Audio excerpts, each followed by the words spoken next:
Hey everyone, Brandon Quinn here, thanks for joining. Let's see if you can solve this puzzle from my book Mental Mosaics called Chessboard Diagonals.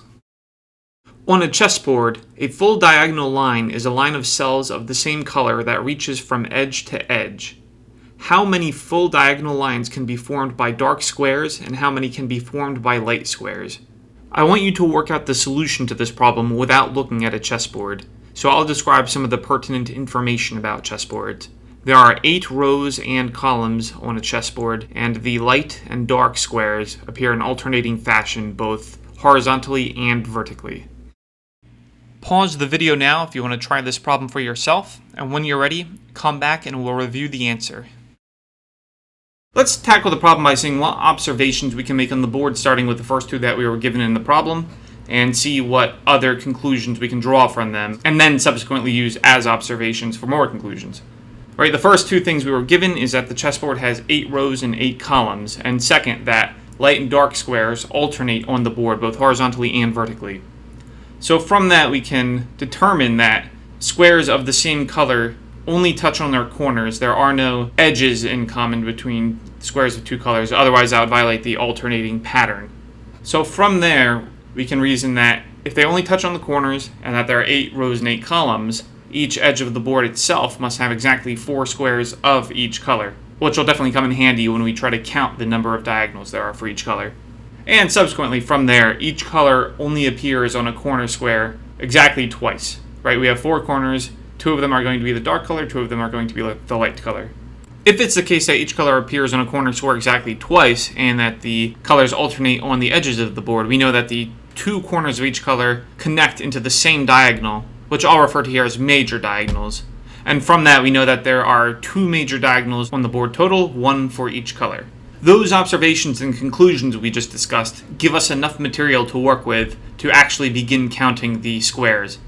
What we'll do here is we'll count the dark squares first, and the way we'll do that is we'll split up the counting task into 2 separate parts. The first part we're going to count diagonals that go from the bottom left to the top right. Then we'll flip the board and do the reverse, bottom right to the top left. So starting with the bottom left to the top right, there's a major diagonal from the bottom left corner to the top right corner. And on an actual chessboard, that will be a dark color square.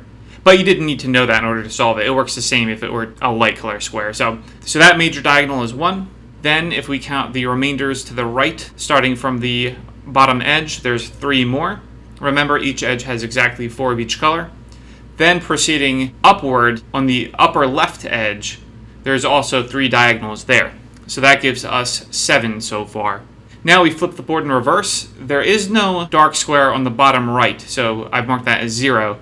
But directly to the left, there are 4, and also directly above there are 4. You may have noticed that technically 2 of those diagonals only have 1 square, but that's alright, it still matches the definition of a diagonal. Technically, you didn't need to flip the board in order to do that, but I find that conceptually it helps drive the point across. That gives us a total of 15 diagonals for the dark squares, but the question is, do the number of diagonals of light squares match up to that, or could that actually be different? And to answer that, let's imagine we just swapped the colors of each cell. Something that was a dark square before will now be a light square, and something that was a light square before will now be a dark square. In that case, if the bottom left corner would be a light square instead of a dark square, we can apply the same exact process over again and see that there are exactly 15 diagonals of light squares as well. So there we have the solution to this problem. Each color gets 15 diagonals. I hope you've enjoyed this puzzle. If you did, I highly recommend you check out my puzzle books Mental Mosaics and Hexakai, where I have hundreds of puzzles on a wide array of topics and difficulty levels. Links to both books are in the description below. Thanks for watching, I'll see you next time.